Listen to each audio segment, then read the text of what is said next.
Ladies and gentlemen, once again, welcome to the Rogers Kakasungura YouTube channel.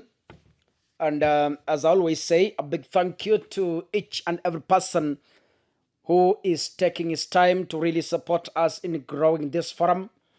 If you're watching this video, click the subscribe button and remember to turn on your notification bell so that once I always upload a video, you are able to be notified. I want to move straight to the point because we have no time. Siku zinakwenda. We only have 3 days to go to the mass action announced by Raila Odinga. And, the former CS for Interior, Dr. Fred Matiang'i, left the country days ago. And news came out that he has sneaked outside the country via a cargo plane. And later on, Matiang'i responded and said he has not yet left Kenya. He has gone for some vacation and he is coming back. So today, the Kenya Kwanza government, through the DCI, have released a disturbing demand letter to Fred Matiang'i himself through his lawyer, Dunstan Omari. Now, ladies and gentlemen, before I go through that letter and try to explain what it says, I want to note a few points in what is happening. Najua, the people we call government servants, public servants in short, these are the people who serve the government of the day. It's like police officers. It's like journalists. Yani, as we speak right now, Matiang'i hangeacha kumfanyia Uhuru kazi, aanze kufanyia William Ruto kazi, and by then, William Ruto was a deputy president. Haingewezekana, haingefanyika, it could not happen. Hiki ni kitu ambacho hata Ruto mwenyewe anakijua. Hauwezi niambia kwamba Kindiki atawacha kumsikiza Ruto aende kumsikiza Rigathi Gachagua. Haiwezekani. Kwa nini? Ministry of Interior is a very sensitive ministry which is directly answerable to the President of the Republic of Kenya. William Ruto, the Commander-in-Chief of the Armed Forces, and Matiang'i runs the docket. That means there is no single day Matiang'i could serve William Ruto and stop serving the President, who is the Commander-in-Chief of the Armed Forces. What am I trying to explain this whole story? Matiang'i alikuwa anafanyia serikali iliyokuwepo kazi. Na hata William Ruto angempatia kazi bado, Matiang'i bado angeendelea kumfanyia kazi. Because any cabinet secretary must be loyal to the government of the day, must be loyal to the president of the day.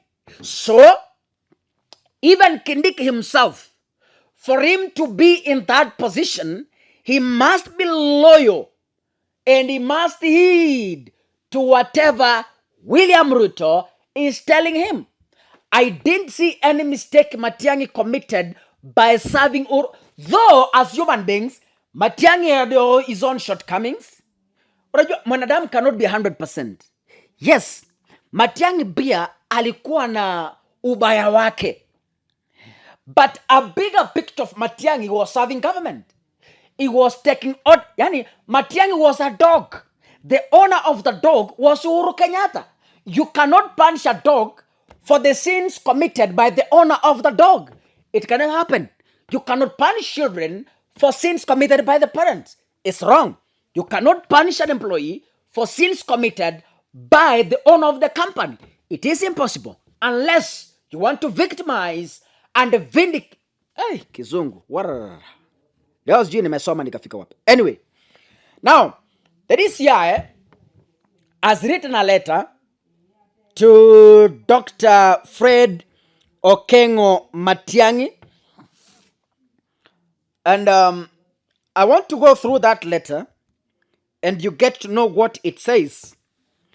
The National Police Service, Directorate of Criminal Investigations, the DCI, notice to compel attendance under Section 52(1) of the National Police Service Act, number 11 of 2011.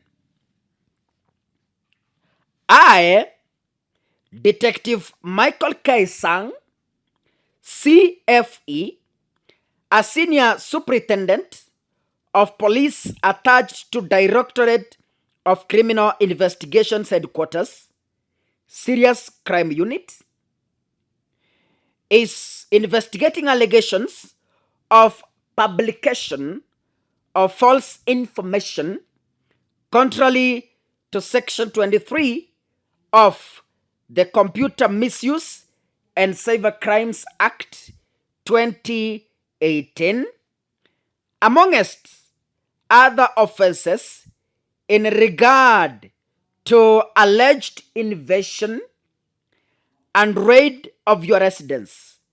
The former Cabinet Secretary, Ministry of Interior and National Coordination, Dr. Matiangi, on the 18th, 9th day of February 2023, allegedly by a battalion and or garrison of police officers.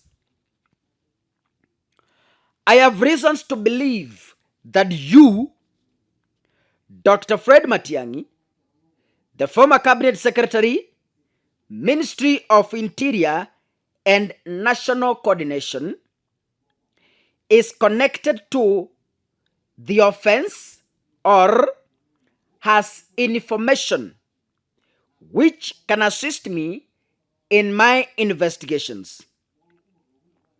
With the powers conferred upon me under Section 52(1) of the National Police Service Act number 11A of 2011, I hereby compel you, 1, Dr. Fred Matiangi, the former Cabinet Secretary, Ministry of Interior and National Coordination, to appear before me at the Directorate of Criminal Investigations, situated along Kisumu Road at Mazingira House, on the 7th day of March, that is tomorrow, 2023, at 9:30 a.m.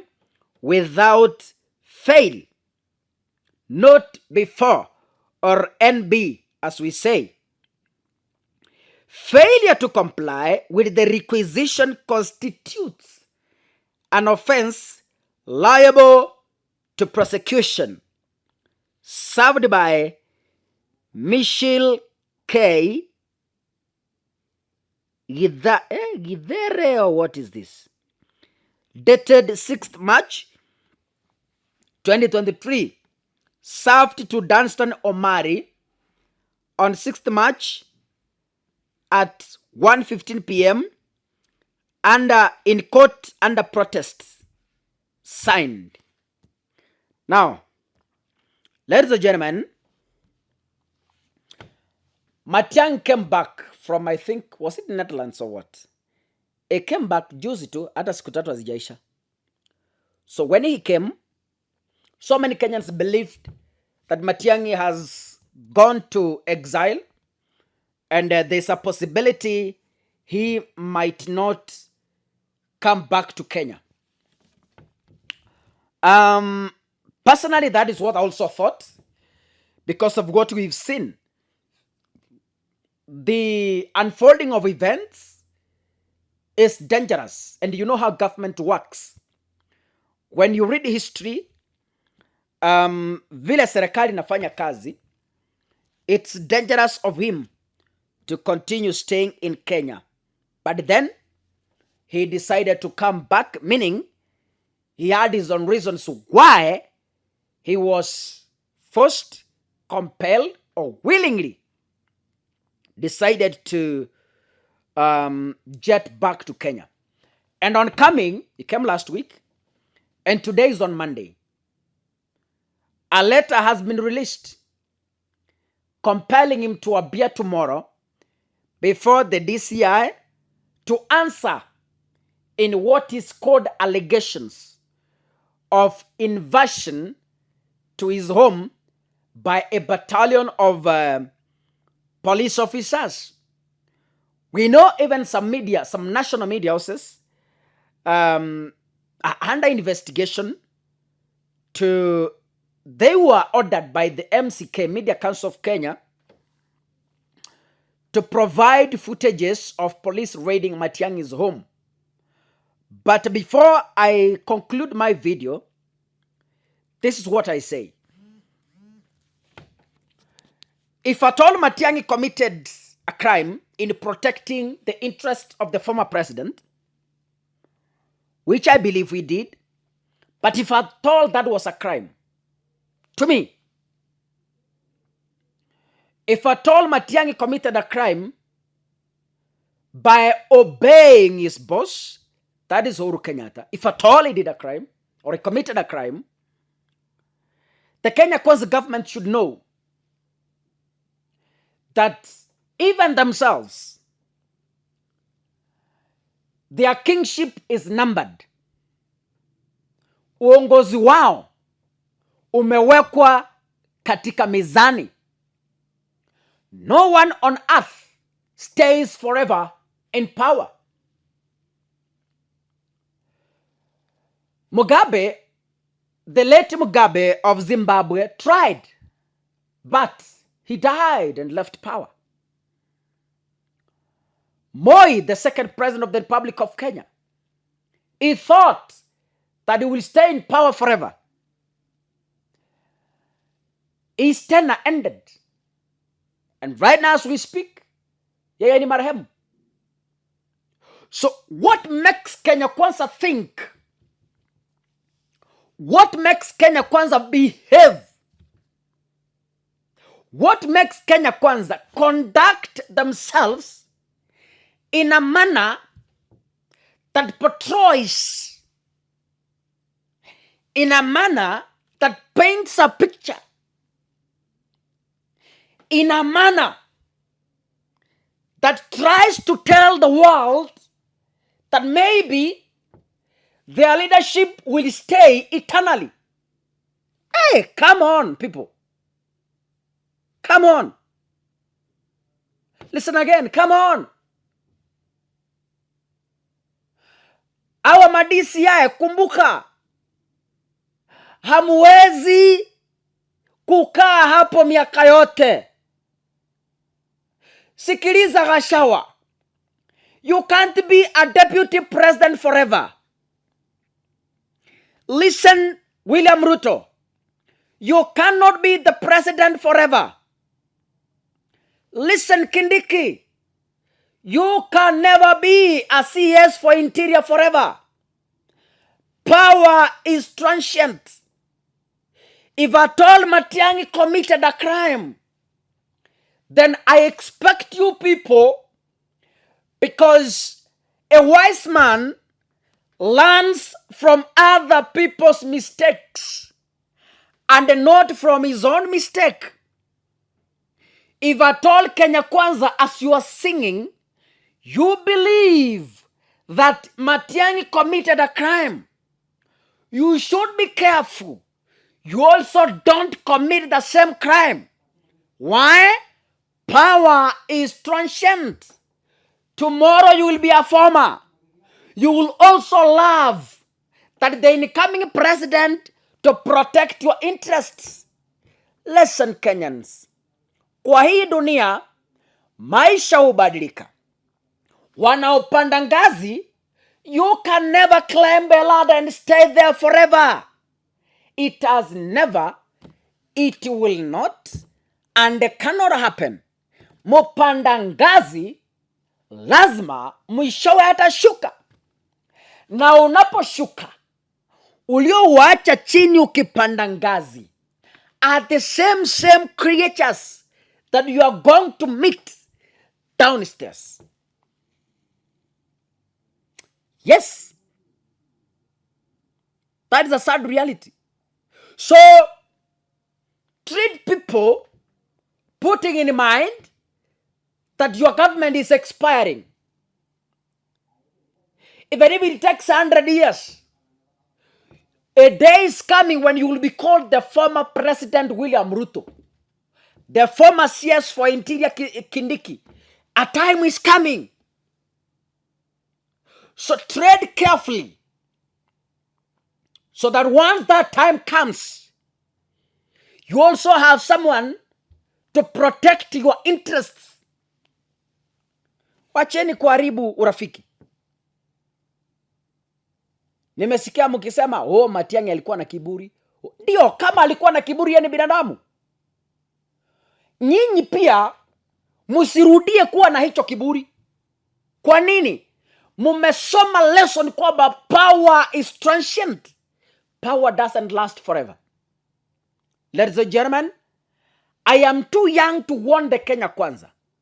But the time you will exit power, this video will be there to remind you. Haitoki, iko hapa na iwezi ikatoka. Anyway, niwatakie kila laheri wa Kenya. May God bless you. Thank you so much. Asanteni sana.